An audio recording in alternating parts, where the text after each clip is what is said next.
God is asking you to restart. నమ్మిన నేను ఇంకా చింతించను, నేను ఇంకా బాధపడను, ఏదో అయిపోయిన దాని గురించి నేను ఇంకా వేదన పడను, నన్ను రిజెక్ట్ చేసిన వారి గురించి నేను చింతించను. ఇంకా అవసరమైతే వాళ్ళ దగ్గరికి వెళ్ళి థ్యాంక్ యూ ఫర్ హీటింగ్ మీ, ఇందాక చెప్పాను కదండి, thank you for heating me, thank you for rejecting me, thank you for pushing me. ఎందుకంటే నువ్వు నన్ను హేట్ చేసే కొలది నేను ఇంకా దేవుని పైన ఆధారపడటం నేర్చుకున్నాను. ఆమెన్.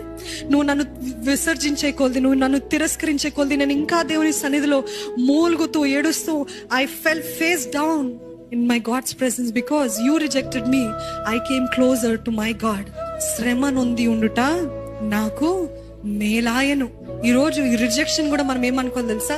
ఈ రిజెక్షన్ పొందుకోవటము నాకు మేలు. ఇది దేవుడు ఒక గొప్ప ఆశీర్వాదంగా, ఇది దేవుడు ఇంకా గొప్ప ఉన్నతమైనది ఇవ్వటానికే ఈ శ్రమను అనుమతించాడు. థ్యాంక్ యూ జీసస్ అని బిగ్గరగా చెప్దామండి.